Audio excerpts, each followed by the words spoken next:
Welcome to Wealth and Means, advice dressed up like hard work. Thank you to our members in Austria, Brazil, France, Israel, Iraq, Japan, Panama, Singapore, the USA, Vietnam, the Virgin Islands, and the West Bank. It's episode 42. Let's get into it. This week is about the parts of a system you don't normally look at. We open with the quieter stories the news cycle skipped.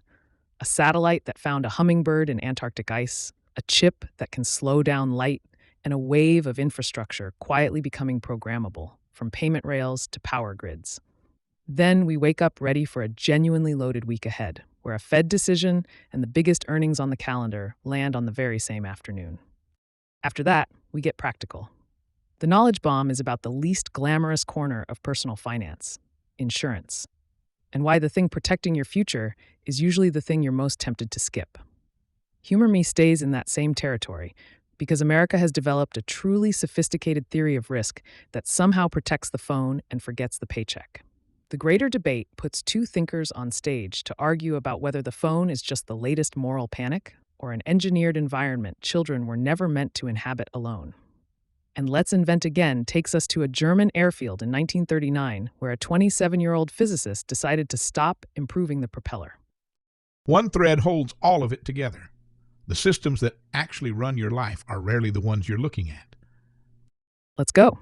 Each week, we explore ideas that help you pause, reflect, and think more deeply about the opportunities all around you. It's the perfect mix. A little information, a few stats, some real-world insights, and just enough deep talk to make you feel smarter before your second cup of coffee. A quick thank you to our sponsor, agentweekly.ai, chronicling the absurd, the ambitious, and the algorithmically challenged corners of the AI agent economy. A satellite over Antarctica just found a hummingbird. Not an actual hummingbird, which would raise several more urgent questions, but a huge ice and rock formation that looks like one when seen through radar. NASA's Jet Propulsion Laboratory says the joint NASA-ISRO-NISAR mission captured a mountain pushing up through East Antarctic ice, with the surrounding glacier flow creating the wings, tail, and feather pattern. The useful part isn't the shape. NISAR's radar can see through clouds, darkness, and much of the surface snow, which means polar change is becoming measurable in a more continuous way. This popped this week because NISAR began releasing public science data, and a beautiful image did what satellite instrumentation press releases usually can't. It made remote sensing feel oddly personal. Nothing gets the public interested in glaciology quite like a bird that may or may not be a mountain. And that same theme, making invisible systems legible, shows up in a much smaller object, a chip that can slow light down on command.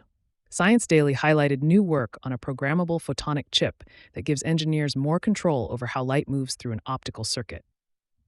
That matters because photons are very good at moving information, but computers also need delay, timing, and buffering. In other words, light's a great sprinter. Somebody still has to organize the relay race. If this kind of control improves, one chip could replace several pieces of optical equipment and make light-based computing more practical. The attention reason is straightforward. It arrived during a week when the conversation around AI hardware is moving from more compute to how do we move and manage information without turning every server room into a small weather system? Optionality. Light's the easy part.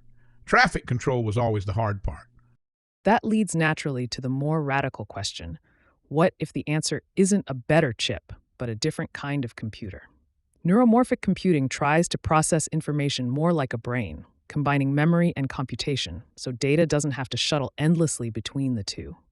Cambridge researchers have recently described brain-inspired devices that could materially reduce AI energy use, while a newer startup is pitching oscillator-based systems that use physical synchronization rather than conventional transistor logic. These are early claims, not products replacing GPUs next Tuesday. But the implication's real.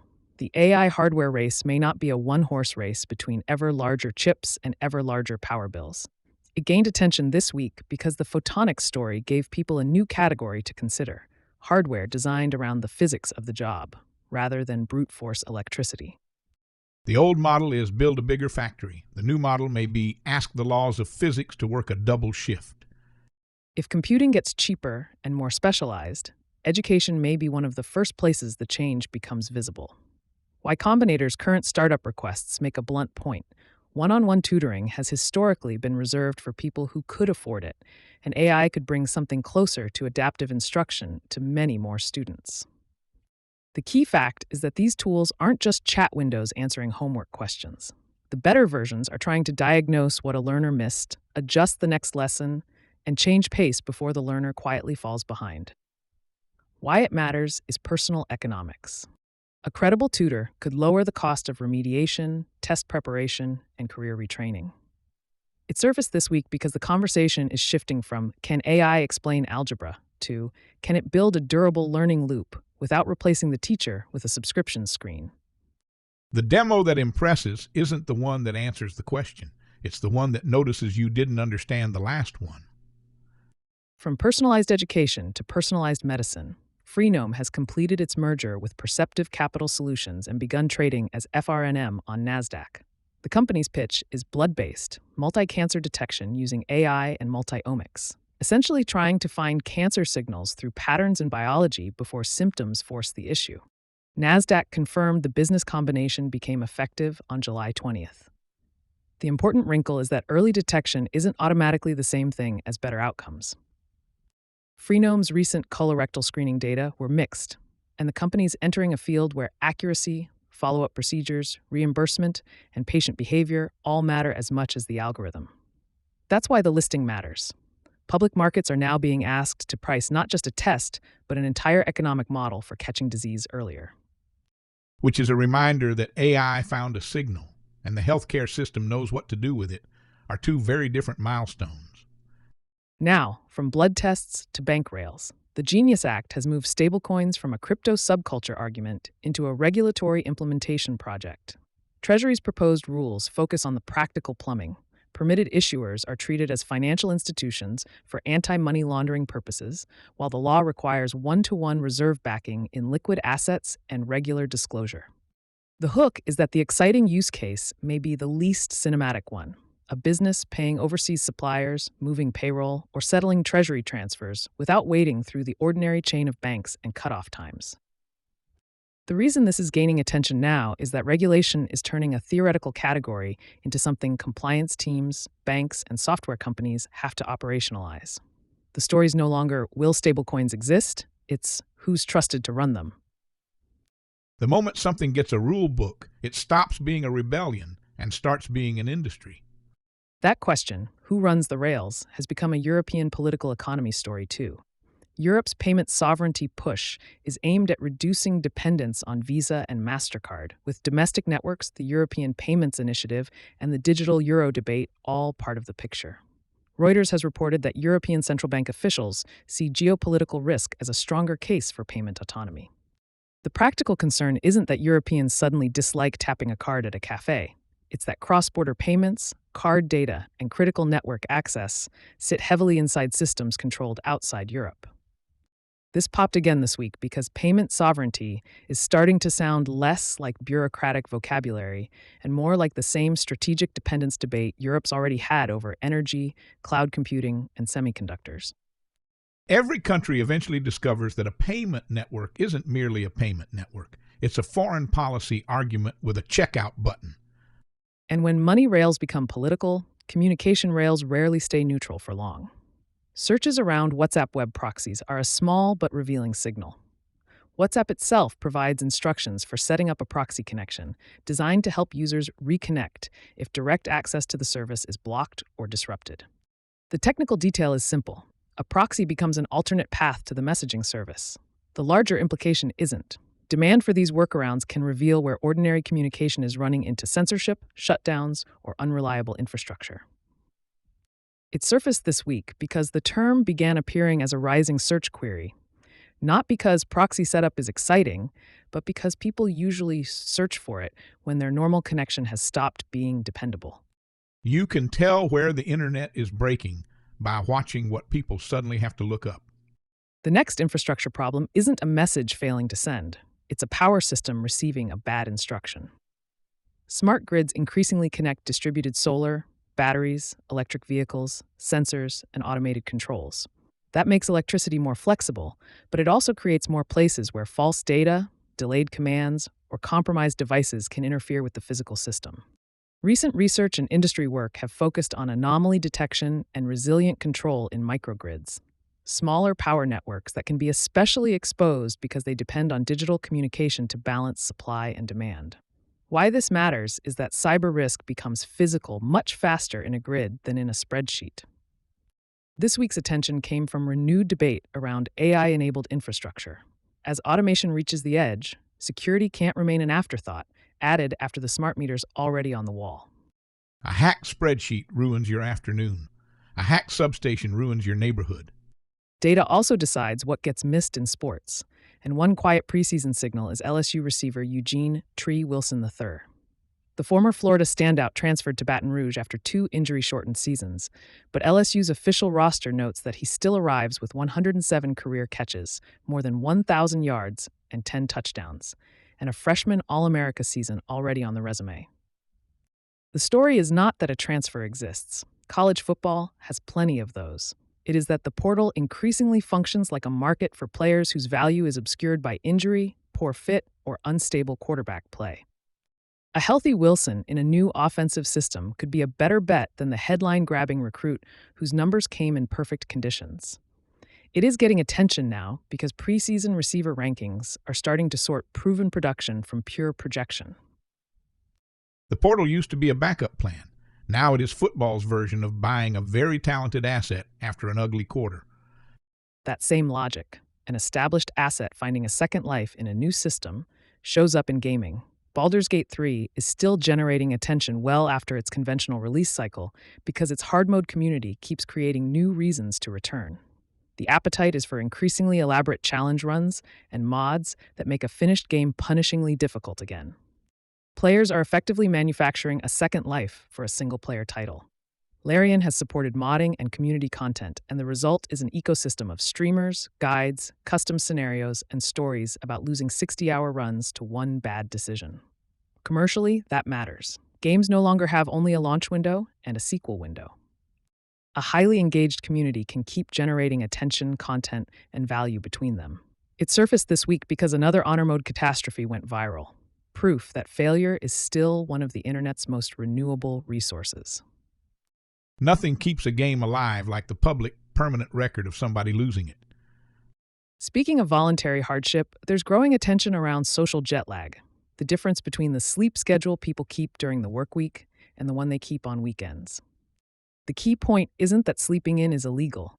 It's that a 2 or 3 hour shift can act like a small weekly time zone change, leaving people tired on Monday even when the total number of sleep hours looks respectable. Research has associated larger social jet lag gaps with worse metabolic and cardiovascular markers, although association isn't destiny. This has popped because productivity culture spent years worshiping hacks, supplements, and elaborate morning rituals, while a more boring answer keeps returning: regularity. The sleep story's less optimize yourself and more stop making every Sunday night an international flight. A devastating development for anyone whose wellness plan begins with "I'll fix it Monday." And finally, the consumer version of the same instinct: routine, ritual, and a product that looks good on camera. Barrier repair skincare and so-called milk mists are gaining traction across short-form beauty feeds. The formulations turn creams and soothing ingredients into lightweight sprays, while the broader milky texture trend has expanded even into sunscreen. Cosmetics Business, citing Spate data, reported that milk sunscreen was among the fastest-growing sun care trends this year. The commercial logic's familiar. A visible routine creates an easy demonstration, an easy recommendation, and an easy bundle of adjacent products. The reason it caught fire this week is that creators have begun treating texture itself as the feature. Less a claim about miracle biology, more a sensory format that travels well through a phone screen. When the product photographs well, the ingredient list becomes a supporting actor. That's the pattern underneath this week's quieter stories. Critical systems are becoming more programmable, whether they're satellites, chips, classrooms, payment networks, or power grids. At the same time, communities are becoming more participatory. Fans rebuild sports broadcasts, gamers rebuild finished games, and consumers turn routines into media. The question across all of it is simple. When the infrastructure gets smarter, who gets more control? And who merely gets a better interface? Which is exactly the question the week ahead is about to test, because the systems that price everything else are all reporting at once. Now let's wake up ready. Here's the weather report for Capital in the week ahead, and it's genuinely one of the densest we've seen this year. Start with the main event. The Federal Reserve announces its decision Wednesday, July 29th at 2 p.m. Eastern, closing a two-day meeting. The signal to watch isn't whether they hold. Markets have that at roughly 85%, with rates staying at 3.5 to 3.75%. The signal is the language on which risk they now fear more, inflation or the labor market, because this is a non-projection meeting, so there's no dot plot to hide behind. The whole message lives in the statement's wording. No new forecast means every adjective in that statement does the work of a chart. And here's what makes the 29th unusual. The Fed isn't the only thing landing that afternoon. Microsoft and Meta both report earnings the same day. The signal there isn't the headline number. It's whether their capital spending guidance is framed as growth or as discipline. The market's already priced these two near record highs, so the tell is margins. If CapEx keeps climbing while return on that spend stays vague, watch the AI-adjacent supply chain reprice first, because those suppliers carry the leverage to any hint that the hyperscalers are slowing the checkbook. Two of the largest companies on Earth reporting hours after the Fed speaks. That's not a calendar. That's a stress test. July 31st is the data cluster. The advance reading of second quarter GDP and the June PCE inflation number both hit the same morning. The signal in PCE is the core month-over-month figure against a roughly 2 to 3/10 expectation. The signal in GDP is composition, whether growth came from the consumer or from inventories, because one's durable and one isn't. What's priced is a soft landing story that still assumes rate cuts arrive by the fall. So if core PCE runs hot, watch September cut odds get marked down fast. The dollar firms, gold softens, and long-duration treasuries take the hit. Two numbers, one morning, and the entire cut narrative hanging on a decimal. Then Apple and Amazon report Thursday evening, and the signals are specific to each. For Apple, it's services growth and any China demand commentary. Soft China guidance flows straight to the supplier base. For Amazon, it's the AWS growth rate, because that's the multiple, not retail. What's priced is continued cloud reacceleration. If AWS decelerates instead, the cloud complex compresses on the read-through, not just Amazon. Retail pays the bills. The cloud sets the valuation. Everyone knows which line they're actually watching. Now cross the oceans, because two central banks matter here. The Bank of England decides Thursday, and the Bank of Japan decides Friday. The one to watch is the BOJ. A hold on rate change is expected, but the signal is any hawkish hint about the path of rates, because that moves the yen, and a stronger yen is the fuse on the global carry trade. What's priced is a patient BOJ. If they surprise even in tone, watch for a carry unwind that pressures risk assets everywhere, not just in Tokyo. The yen is quiet, right up until it's the only thing anyone's talking about. And one capital market story building underneath all of it. Anthropic has begun scheduling investor meetings ahead of a NASDAQ listing targeted for the fall, at a valuation reported near $965 billion, with some forecasts floating above $1 trillion at pricing. The strategic angle is distribution, who actually gets allocation, retail versus institutional, and which secondary holders get liquidity. The theme is explicit. This is the offering that reopens the mega-cap IPO window, and it isn't alone. C-Square priced $1 billion deal on July 15th, and the calendar ran multiple pricings a day last week. The second-order ripple. If Anthropic prices strong, it pulls forward every other AI listing waiting in the wings, and index inclusion mechanics become their own trade. A near $1 trillion debut doesn't just test one company. It tests whether the window's open for everyone behind it. My personal watch for is the collision on Wednesday the 29th. It's rare to get monetary policy and the CapEx guidance of two mega caps inside the same 6 hours. Watch how the tape trades between 2 p.m. and the after-hours earnings. If the Fed reads dovish and the guidance reads confident, that's a green light. If they point in opposite directions, that gap is where the week's volatility gets made. And that is how you wake up ready. The most underrated form of investing isn't buying a great stock. It's making sure one bad Tuesday can't liquidate the good decisions you've made for 10 years. That's insurance. And most people encounter it the way they encounter a fire extinguisher, as an ugly object mounted somewhere they don't look, until suddenly the room has changed. Here's the mental model. Insurance isn't there to make every annoying expense disappear. If you use it that way, you'll overpay for tiny risks and still be exposed to the things that actually matter. Insurance is a machine for transferring catastrophic risk, the events that can turn an ordinary life into debt, forced selling, lost housing, or a lawsuit with your name on it. Start with health insurance because it isn't optional in the practical sense. You can be young, healthy, disciplined, eating chia seeds out of a mason jar, and still meet a patch of ice, an appendix, or another driver with a red light problem. Health insurance is the policy that keeps a medical event from becoming a balance sheet event. For people under 26, a parent's plan can be an excellent option if the family economics work. But turning 26 isn't a birthday you should handle casually. Losing that coverage generally creates a special enrollment period. On the marketplace, that window is typically 60 days. Job-based plans have their own deadlines, often shorter. Put it on the calendar before you need it because "I thought I had more time" is one of the most expensive sentences in personal finance. Then comes the decision people often get backward, choosing a health plan solely by the monthly premium. A lower premium and a higher deductible can be rational if you're healthy, have cash reserves, and actually understand the trade. The deductible isn't a fine. It's the amount of risk you've agreed to keep on your own balance sheet. If that plan qualifies you for an HSA, slow down and pay attention. The HSA is one of the rare pieces of tax policy that's genuinely elegant. The contribution can go in tax-advantaged, grow tax-free, and come out tax-free for qualified medical spending. In 2026, an individual with qualifying self-only coverage can contribute up to $4,400.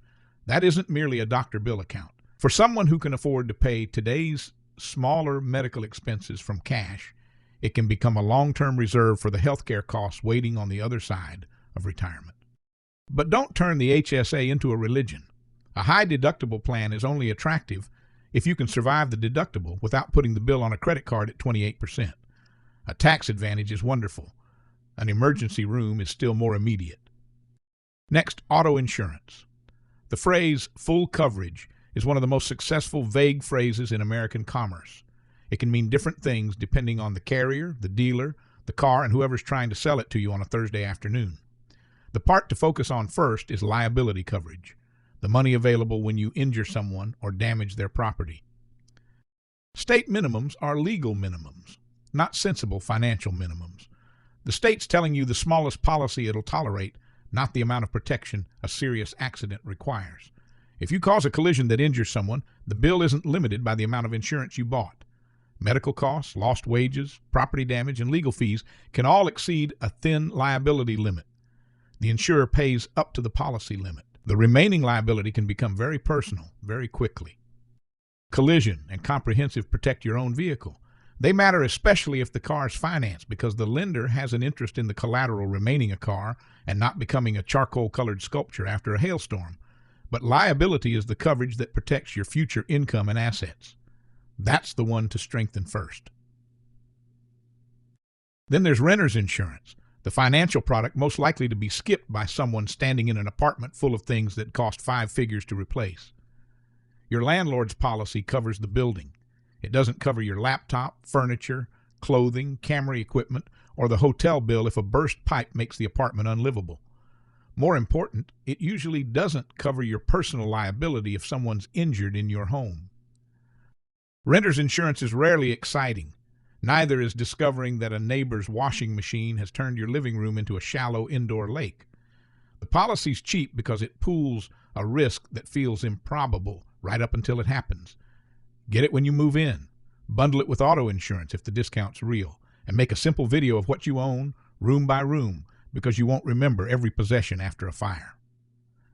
Now for the policy that should make every young professional sit up straighter: disability insurance. Your largest asset early in life isn't your brokerage account. It's your ability to earn. If you're 30 with a $20,000 investment account and a career capable of producing millions of dollars of lifetime income, your earning power is the enterprise. Health insurance handles the medical bill. Disability insurance helps protect the paycheck after an illness or injury makes working impossible. Short-term disability can cover an initial period. Long-term disability is what matters if the setback lasts. If your employer offers coverage, examine it before you click through benefits enrollment like you're declining a software update. Ask what percentage of income it replaces, how long it lasts, whether benefits are taxable, and whether the definition of disability is tied to your own occupation or simply to any job. Those details are the difference between owning a policy and understanding it. Life insurance comes later for most people.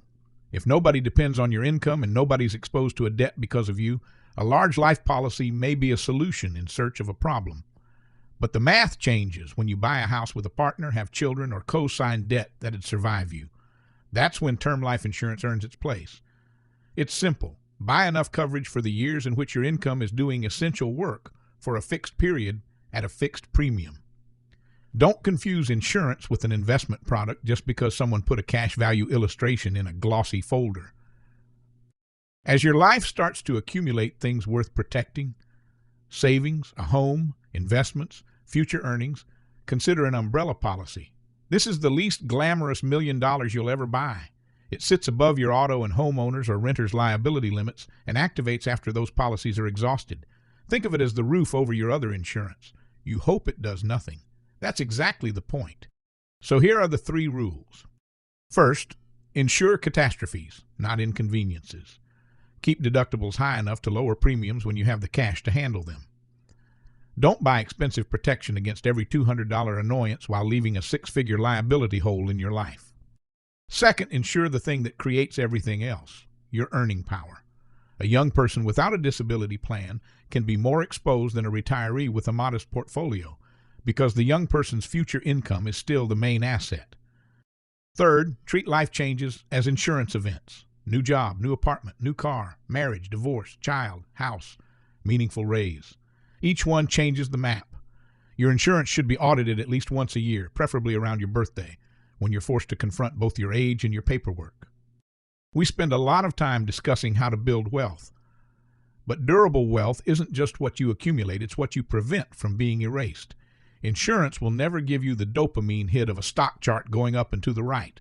It gives you something better, the ability to keep playing when life decides to make the game expensive. And that's the knowledge bomb. Humor me. America has developed a remarkably sophisticated theory of risk. We'll insure a phone against a cracked corner, a suitcase against a delayed flight, and a refrigerator against whatever emotional event causes the ice maker to begin producing modern sculpture. But ask whether our auto liability limits could survive one bad left turn, and suddenly, we're all rugged individualists. Insurance has become a kind of a la carte anxiety menu. For $11.99 a month, someone will protect your earbuds. For another $8, they'll protect your package from porch pirates. And somewhere in the fine print, a person who owns a $70,000 pickup truck is driving around with the legal minimum liability coverage, which is basically the financial equivalent of bringing a salad fork to a house fire. The phrase that gets me is full coverage. Nobody knows what it means, but everybody says it with the confidence of a man who's just purchased a very good boat. Oh, I've got full coverage. Great. Full coverage of what? The car? The other person? Your future wages? The 5 years of legal correspondence that begin when a rear bumper becomes a civil proceeding? We don't know. We simply know that the dealership said it while handing us keys and a monthly payment that resembles a hostage negotiation. And that's the strange thing. We tend to insure what we can see and underinsure what actually makes the rest of life possible. Your phone can be replaced by Thursday. Your ability to earn a living is a longer lead time item. Yet we'll spend an hour comparing screen protector deductibles and then click through disability coverage at open enrollment, like we're declining a software update. The whole system encourages it. Tiny insurance products are easy to sell because they come with a clear villain. Gravity, coffee, a toddler, a purse without a zipper. Catastrophic risks are less cinematic. Nobody wants to picture the accident, the flood, the lawsuit, or the illness. So we buy protection for the object we're holding and optimism for everything else. The adult version of financial sophistication isn't insuring every $200 inconvenience. It's knowing which losses would force you to sell assets, borrow at ugly rates, or rebuild your life from a claims portal. Keep enough deductible to make premiums rational. Strengthen the liability limits, protect the paycheck, and maybe, just maybe, let the cracked phone screen become what it was always meant to be, a personality trait. Because wealth isn't only what you accumulate, it's what one bad Tuesday can't take from you. There are debates that stop your scroll and there are debates that clear the dinner table. Tonight's question is the sort that clears dinner tables, not because anybody has a clean answer, but because everyone has already formed one while pretending they haven't. Should we treat social media as just another technology that adults are dramatically misreading, like comic books, rock music, television, video games, and every other alleged pipeline from adolescence to national collapse? Or has something more fundamental happened? Has the phone become an engineered social environment that children were never meant to inhabit alone? At the lectern to my left, Neil Postman, the great critic of what technologies do to a culture before we have the good manners to notice. Postman's case isn't that young people are fragile, or that the past was pure, or that every screen's a small crime scene. His argument's more unsettling. A medium doesn't merely carry content.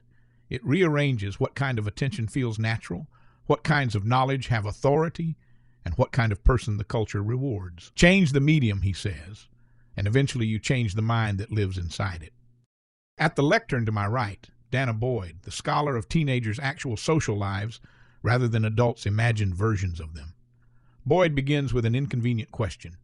If the phone's such an obviously irrational place for teenagers to spend time, why did they go there with such intensity in the first place? Her answer is that adults closed the physical spaces where young people once learned to be young. We made neighborhoods less walkable, public places more surveilled, childhood more scheduled, parents more anxious, and unsupervised hanging out feel like a legal liability. Then we looked at teenagers gathering online and called them addicted to the only public square we left open. Postman begins. He says the first mistake's to treat social media as a more colorful version of television. Television was a broadcast medium. It brought adult life into the living room, certainly, and it weakened the old boundary between what children knew and what adults knew. But social media does something more intimate. It puts every child inside a continuous audience, not an audience of teachers, family, or neighbors who know the whole person. An audience that sees fragments, scores them, circulates them, and moves on. The issue, he says, isn't merely that teenagers encounter bad content. Teenagers have always encountered bad content. The issue is that the medium strips context away and turns identity into a stream of public bets. A joke, a photograph, a bad haircut, a lonely thought at midnight, all can become evidence in a permanent, searchable trial. And unlike the old high school hallway where embarrassment could at least end when the bell rang, the new hallway follows you into bed. He points toward the architecture, likes, followers, view count, streaks, read receipts. A small gasp moves through the room because everyone knows the sensation. The technology takes a normal adolescent concern, where do I stand with other people, and converts it into a dashboard. It doesn't simply show a teenager's social life. It quantifies social worth. Boyd doesn't flinch. She says that diagnosis has force, but it risks confusing cause and migration pattern. Teenagers didn't wake up one morning and decide that an app was superior to being with friends in a park. They went online because the park was gone, or inaccessible, or treated as suspicious. The mall removed the benches. The suburban street requires a car. The school day got longer. The extracurricular calendar got denser, and the adult expectation became absurd. Be socially fluent, emotionally resilient, college-ready, safe, high-achieving, and never unsupervised. Of course they seek network public, she says. Adolescence is partly the work of finding a self outside the family. That work has always required spaces where young people can test a voice, tell stories, make alliances, flirt badly, recover from awkwardness, and discover that their parents' version of the world isn't the only version. Social media didn't invent that need. It met it. And here comes her first hard strike. If we ban children from the digital public without rebuilding the physical one, we haven't solved loneliness. We've administered it in a more traditional format.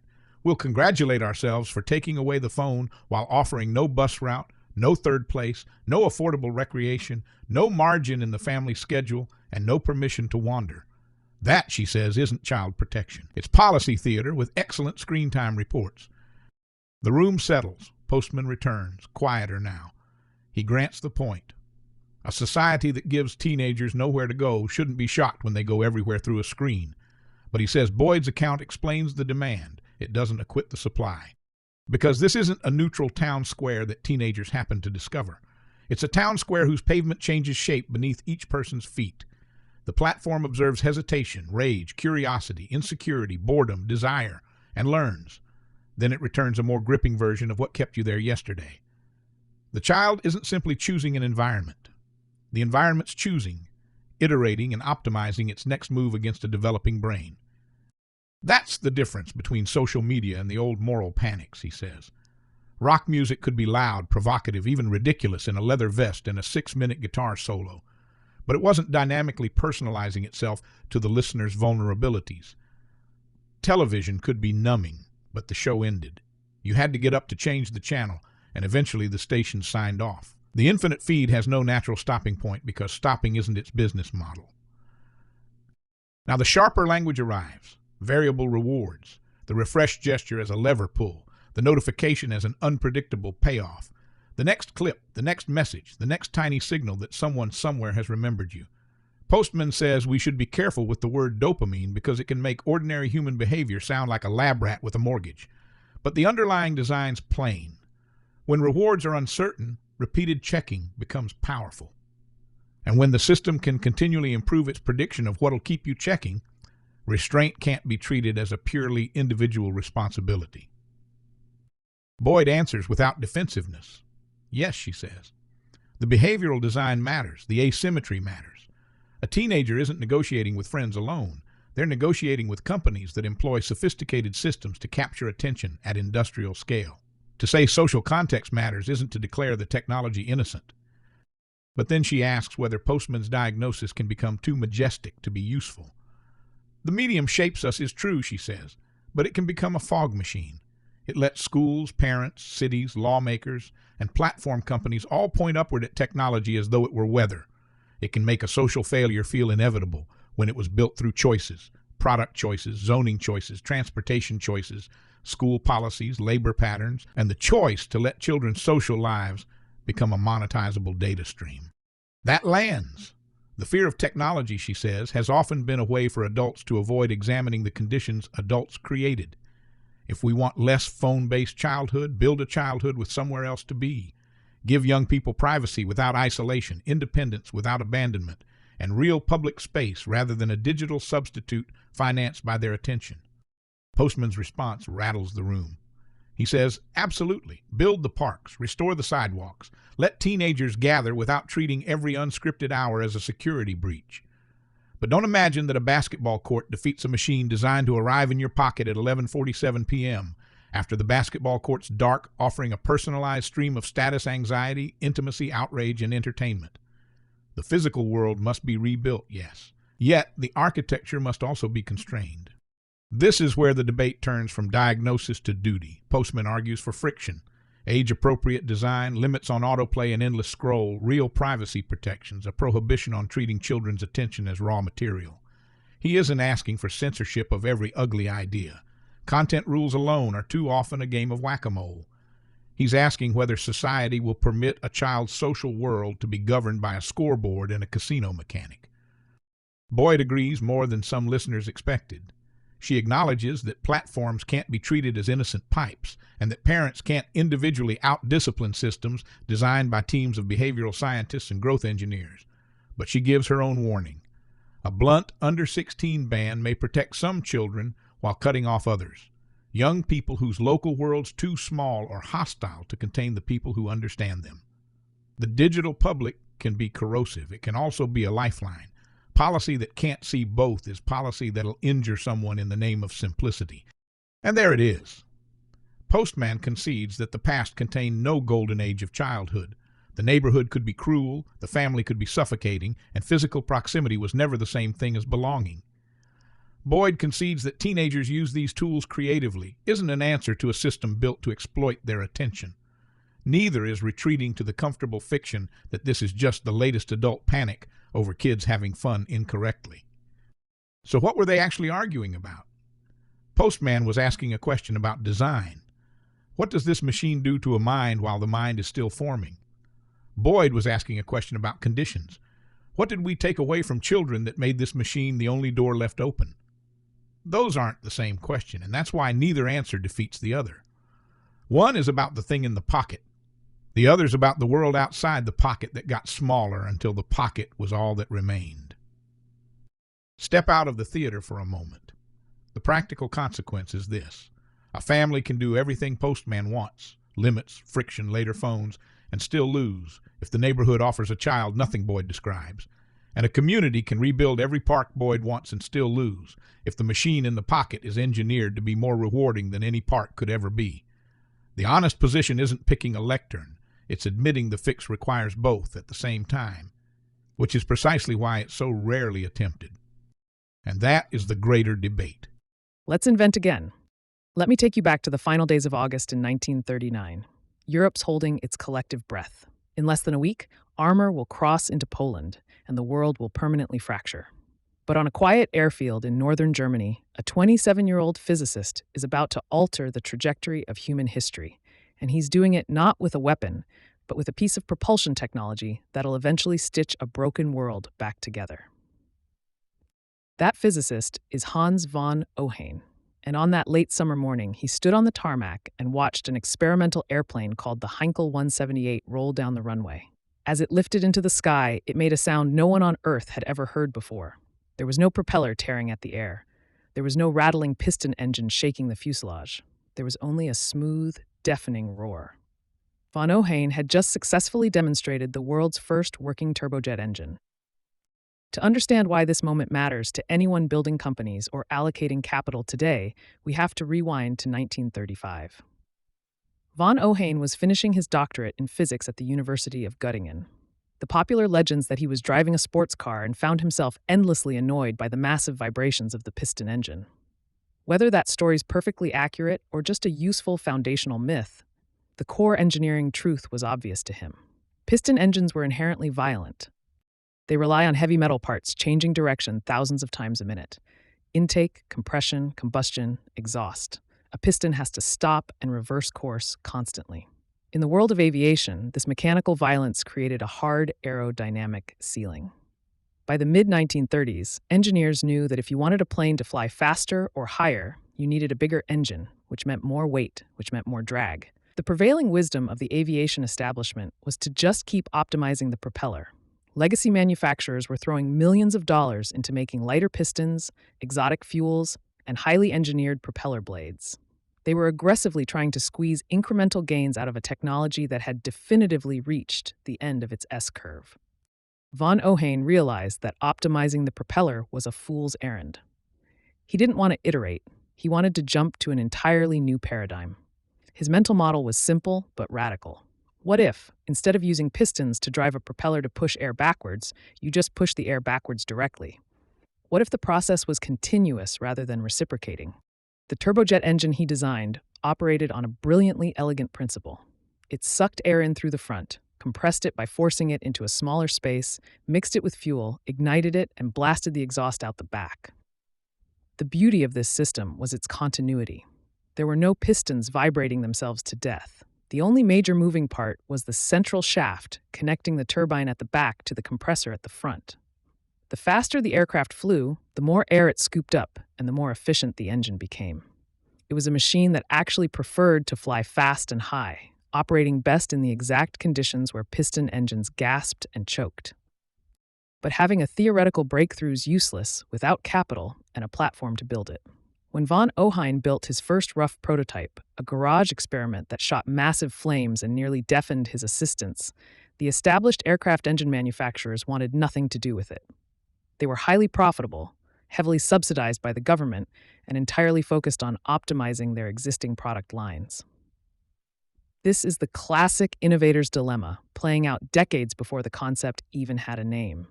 The incumbents ignored the breakthrough because it didn't neatly fit their current business model. So von Ohain bypassed the engine establishment completely and went to Ernst Heinkel. Heinkel was an aircraft manufacturer, not an engine builder. He was famously aggressive, highly ambitious, and deeply frustrated that the performance of his planes was limited by the engines he was forced to buy from third parties. When Heinkel met von Ohain, he didn't see an unproven academic. He saw vertical integration. He saw a proprietary advantage that could make his planes untouchable.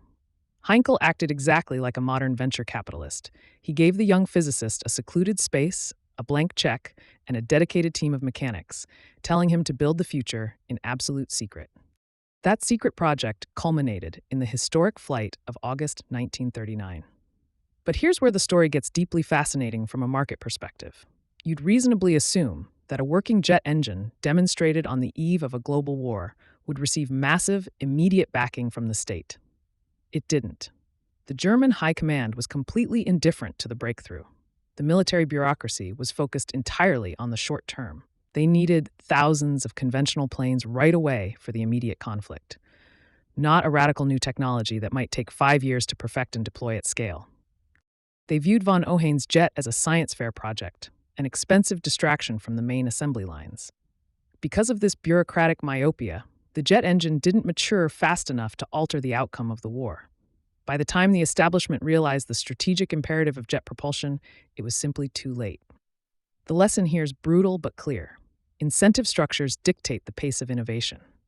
The state's incentive was immediate volume, so they actively ignored the most important aerospace breakthrough of the 20th century right in their own backyard. After the war, the gravity of what von Ohain had accomplished finally registered with the rest of the world. In 1947, he was brought to the United States. He spent the rest of his career working for the United States Air Force, eventually becoming the chief scientist of the Aerospace Propulsion Laboratory in Ohio.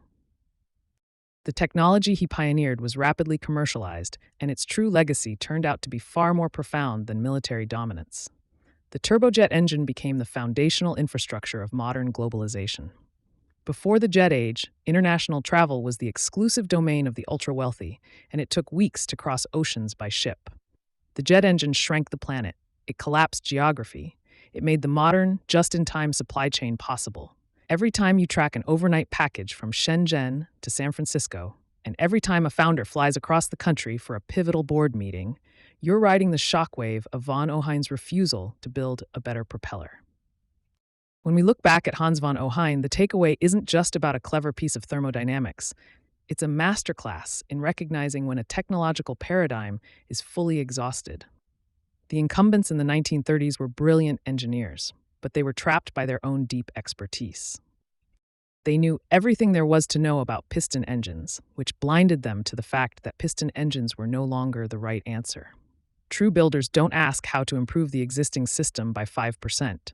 They ask what physical laws or shifting variables allow them to render the existing system entirely obsolete. Von Ohain teaches us that the future rarely comes from the dominant players optimizing their core business. It almost always comes from an outsider, frustrated by the friction of the present, quietly building a continuous fire in a garage, waiting for the day the world's finally ready to look up and listen. That's it for another episode of Wealth and Means, advice dressed up like hard work. We hope you enjoyed the arc. From a hummingbird in the ice to a jet engine on a runway, the systems that run our lives are rarely the ones we're looking at, and the protection that matters is rarely the one that's cinematic. The pattern was simple. Mind the architecture. Subscribe, rate, and share this episode. It helps more than you think. We do this for you, to help you have a better week, a sharper mind, and maybe even a longer attention span. And a special thanks to our sponsor, agentweekly.ai. Till next time, stay curious. Stay kind. And keep compounding.